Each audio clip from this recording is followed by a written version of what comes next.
यशवंत जी, public opinion research कैसे की जाती है, उसका मेथड क्या होता है?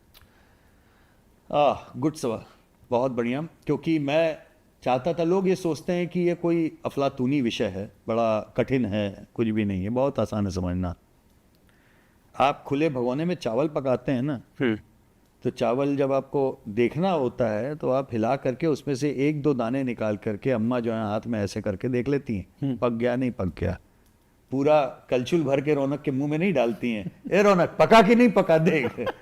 ठीक है ना जी। तो पब्लिक ओपिनियन ये उसी तरीके का विषय है कि किसी भी मुद्दे के ऊपर जनता की राय क्या हो सकती है। आप 150 करोड़ के देश में आप 150 करोड़ लोगों से पूछने तो नहीं जाएंगे ना जी।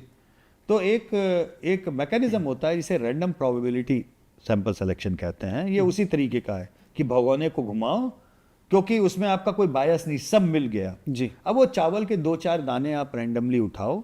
रैंडम महत्वपूर्ण है, रैंडम इसलिए क्योंकि एकदम जो भगोने के पतीली के कोने से लगा हुआ है वो नहीं उठाना, एकदम जो नीचे लगा है वो नहीं उठाना।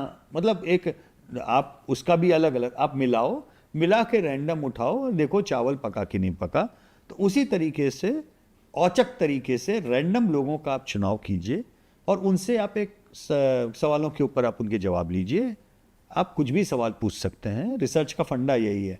आपको फ़ोन का कवर काला चाहिए या लाल चाहिए? कितने फीसदी हिंदुस्तान में ऐसे लोग हैं जो फ़ोन का कवर लाल लेकर घूमना चाहेंगे? तो आप उसके लिए पूरे देश में 1287 लोगों से अगर आपने पूछ लिया 150 करोड़ के मुल्क में, तो आप ±3% वेरिएशन के अंदर बता सकते हैं कितने फीसदी लोगों को लाल फोन पसंद है, कितने को काला फोन पसंद है। और ये नेता के लिए भी एप्लीकेबल? सब 1287। या ये लोग बड़ा मुझसे सवाल पूछते हैं, इतने कम लोगों में क्या होता है? आपका 150 करोड़ का मुल्क है, कम से कम 1.5-2 करोड़ लोग, 1% भी लोगों से आपने बात नहीं की बताई है। ये बात बोली जाती है। ऐसे विज्ञान नहीं चलता, ऐसे विज्ञान नहीं चलता। विज्ञान चलता है रैंडम प्रोबेबिलिटी। हाँ, सिलेक्शन में आपके बायस नहीं होना चाहिए। रैंडमाइजेशन की प्रक्रिया जो है वो भरपूर होनी चाहिए। जी। हम ये नहीं सेलेक्ट करें कि हम तो आज रौनक जी से ही बात करेंगे और हम पूछेंगे कि भाई क्या है। ये नहीं होता। वो लॉटरी की तरह है, 150 करोड़ लोगों की लॉटरी है, उसमें से आपने 1500 लोगों की लॉटरी निकाली और वो रिप्रेजेंटेटिव होगा। माना जाता है कि वो जेंडर पे, पुरुष स्त्री हो या पढ़ाई लिखाई पे, कमाई पे, व्यवसाय पे, ग्रामीण और शहरी इस पे, इन सब पे वो एक प्रॉपर रिप्रेजेंटेटिव सैंपल आता है। और उस रिप्रेजेंटेशन के अंदर आप ये मानते हैं कि अच्छा जो ये लोग कह रहे हैं लगभग वैसा ही पूरा भारत सोच रहा है। हाँ, उसमें वेरिएशन होगा। जितना कम सैंपल लेंगे हमारा मार्जिन ऑफ एरर उतना ज़्यादा बढ़ेगा, जितना ज़्यादा सैंपल लेंगे मार्जिन ऑफ एरर हमारा कम होगा। सिद्धांत ये काम करता है उसमें।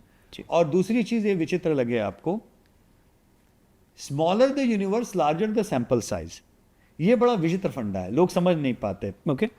अब जैसे अगर आप बोलें यशवंत जी ये लाल फोन और काला फोन मुझे भारत में पूरे आप बता रहे हैं 1287 में आप बता देंगे, मुझे तो जानना है कि दिल्ली में कितने लोग ऐसा चाहते हैं। तो आप भारत का 1287 बता रहे हैं तो आप दिल्ली का तो 100-200 में बता देंगे? नहीं, उसके लिए मुझे दिल्ली में 1287 सैंपल करने होंगे।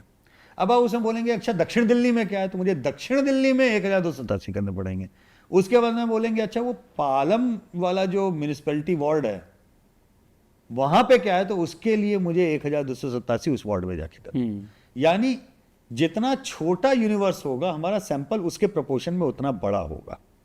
ये एक उसका सैंपलिंग प्रोसेस की वैज्ञानिकता के आधार का तथ्य है जी। तो कम सैंपल के कारण कोई सर्वे गलत है ऐसा नहीं है, ज्यादा सैंपल से कोई सर्वे सही होगा ऐसा भी नहीं है। डिपेंड ये करता है आपने सैंपल चुना कैसे है, उसमें आपका चुनने में कोई बायस तो नहीं है, आपके सर्वेक्षण के जो सवाल हैं उनको बनाने में कोई लीडिंग सवाल तो नहीं है जो लोगों को एक तरफ ले जाए। और इसके बाद में यह है कि आप किस लेवल का आप उससे प्रोजेक्शन निकालना चाहते हैं। तो अगर मेरे पास में केवल 1200-1500 ही सैंपल हैं तो मैं आपसे बोलूंगा कि रौनक मैं ऑल इंडिया तो बता सकता हूं, मैं दिल्ली का नहीं बता सकता जी। मुझे ये ईमानदारी से बताना चाहिए जी। लोग क्या करते हैं कि उसमें से दिल्ली के 50 सैंपल निकाल के बोलेंगे दिल्ली का ये नंबर है, वो नहीं होगा, वो गलत सूचना है। उसी तरह से इलेक्शन में भी काम करता है कि 543 सीटें, 543 सीटों में मैं 1500 सैंपल भी अगर लूं सही रैंडमाइजेशन से पूरे में छितराए हुए, तो मैं आपको यह बता सकता हूं कि वोट शेयर एस्टिमेट क्या होगा ऑल इंडिया। लेकिन मैं आपको किसी राज्य का नहीं बता सकता, उस राज्य के लिए मुझे उतना करना पड़ेगा। राज्य के अंदर क्षेत्र का नहीं बता सकता, क्षेत्र में करना होगा, उस लोकसभा को करना होगा, उस विधानसभा को करना होगा जी।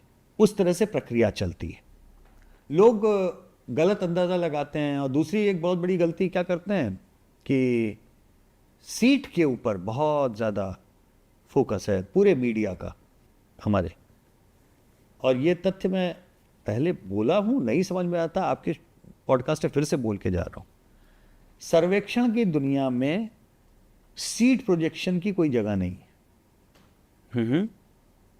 सर्वे का विज्ञान वोट शेयर प्रोजेक्शन पे खत्म हो जाता है। ओके। वोट से सीट में जो बदलने की प्रक्रिया है वो एक मैथमेटिकल एक्सट्रापोलेशन है, ठीक है, वो सर्वे का हिस्सा नहीं है। अब वो मैथमेटिकल एक्सट्रापोलेशन जो अलग अलग तरीके के लोगों ने फॉर्मूले बनाए हैं कि रौनक जी की पार्टी को 40% वोट मिला, यशवंत जी की पार्टी को 30% मिला, तो सीट में ये ऐसे पलट सकता है, क्योंकि ये प्रोपोर्शनल रिप्रेजेंटेशन तो है नहीं कि रौनक को 40 मिले तो इसको 40% सीटें मिलेंगी। तो साइंटिफिक नहीं, वो अजम्पशन है। वो एजम्पशन है। एक तरह से एजम्पशन भी नहीं कहना चाहिए उसको, मैथमेटिकल एक्सट्रापोलेशन कहना चाहिए। उसके पीछे थोड़ा विज्ञान है, गणितीय, लेकिन वो रॉक सॉलिड नहीं है, क्योंकि first pass the post system में जिसको कम वोट मिले वो ज्यादा सीट लेके भी आता है। ठीक है, आपको जान के आश्चर्य होगा कि कर्नाटक जैसे राज्य में भाजपा की जितनी बार सरकारें बनी हैं, कांग्रेस को भाजपा से ज्यादा वोट पड़े। ठीक है, ठीक है। तो कम वोट पड़ के भी बंदा ज्यादा सीट लेके आ सकता है, क्योंकि आप एक एक सीट पे अलग अलग लड़ रहे हो ना। करेक्ट। तो उसका अंतर पड़ता है। आपको एक एक सीट की कॉल लेने के लिए एक एक सीट पे 1000-1500 सैंपल करने होंगे, तब तो आप क्लेम कर सकते हो कि हमने हर सीट पे 1000-2000 सैंपल किए हैं और हर सीट की इंडिविजुअल कॉल ली है, इसलिए मेरा सीट शेयर ज्यादा। अदरवाइज सेम वोट शेयर के ऊपर सिंपल मेजॉरिटी से लेके 3/4 मेजॉरिटी तक के प्रोजेक्शन भी आ सकते हैं और एक्चुअल रिजल्ट्स भी आ सकते हैं। दोनों चीजें हैं, दोनों चीजें हैं। ये अब आपको तय करना है एज एन एनालिस्ट कि आप क्या अप्रोच रखते हो। तो मेरा अप्रोच कंजर्वेटिव है। मेरा मानना है कि सर्वे साइंटिस्ट के नाते मेरी भूमिका, मेरा काम, क्या मुद्दे हैं ये बताना है, समाज का कौन वर्ग किस मुद्दे पे क्या सोच रहा है ये बताना है, और उनको सोचते हुए मोटे तौर पर वोट वो किसको देगा पर प्रतिशत में ये बताना है, और इसके कारण सरकार कौन बना सकता है विनर पिक करना, ये मेरा काम। ओके, ठीक है। अब वो सिंपल मेजॉरिटी है, 2/3 मेजॉरिटी है, 3/3 मेजॉरिटी है, जिसके ऊपर तालियां बजती हैं बहुत ज्यादा। मैं कभी उस रेस में पढ़ता नहीं, ना पढ़ना चाहता हूं।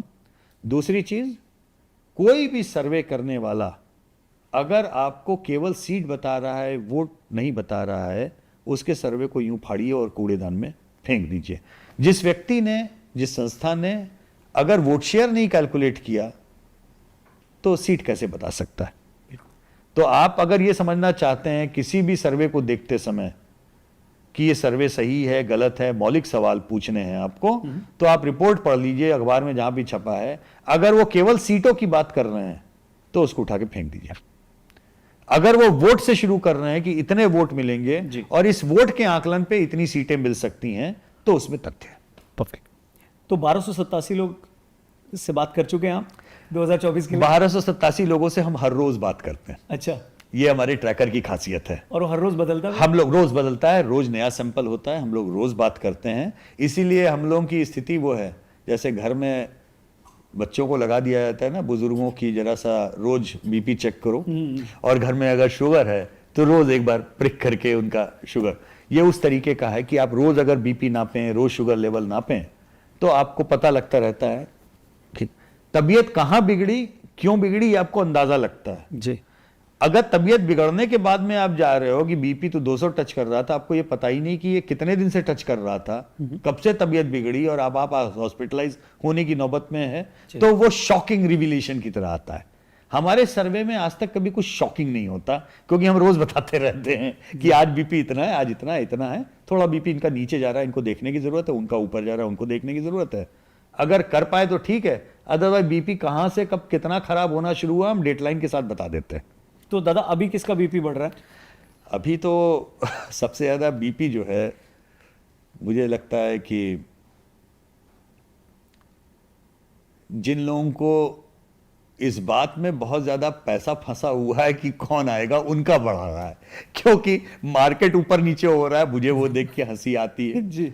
सट्टा बाजार के हर दूसरे तीसरे दिन नंबर जो है मेरे पास में लोग व्हाट्सएप करते हैं, देखो देखो सट्टा का ये आ रहा है जी। हमने कहा बड़ा बीपी बढ़ा हुआ है सबका। अब इलेक्शन कमीशन ने बीपी बढ़ा रखा है तो हम क्या करें? अगर इलेक्शन कमीशन ये एग्जिट पोल की रोक न लगाया होता कि हर फेज के बाद में एग्जिट पोल बता दीजिए, तो बीपी किसी का नहीं बढ़ रहा होता। जी। तो क्या दिख रहा है आपको? आपने मार्केट में कर दिया, मैं पॉलिटिकल पार्टीज का पूछ रहा था कि किसका बीपी बढ़ रहा है। देखो वो तो जब तक बताना, उस तरह से बात करना उचित नहीं होगा। लेकिन एक बात यह है कि जहां पे हम लोग ने लास्ट छोड़ा, और चूंकि हम लोग रोज नाप रहे थे, उसके कुछ फंडामेंटल्स थे। भाई फंडामेंटल क्या है? अगर हम रोज एक सवाल पूछते हैं, हम और क्या सवाल होते हैं दादा? हम 76 सवाल पूछते हैं बाय दी वे रोज। अच्छा। 76, थोड़े मोड़े नहीं, 76 सवालों में हमारे करीबन 65 सवाल तो ऐसे हैं जो लोगों की जिंदगी से जुड़े हैं। ओके। ठीक है, 10 सवाल करीब जो हैं पॉलिटिकल होते हैं। ओके। और उसमें ये सवाल भी होते हैं कि नेताओं की पॉपुलैरिटी, आपके एमएलए, एमपी, चीफ मिनिस्टर, प्रधानमंत्री और विपक्ष के नेता, इन सब की कि इनके काम से आप कितने खुश हैं, संतुष्ट हैं आज, या आज आपको चुनना पड़े तो किसको आप प्रधानमंत्री या मुख्यमंत्री देखना चाहेंगे। अच्छा, बाकी सबको छोड़ दीजिए, अगर केवल ये दो लोग हों तो इन दोनों में से आप किसको चुनना चाहेंगे? अब ये सवाल हम रोज पूछ रहे हैं, 15 साल से पूछ रहे हैं जी।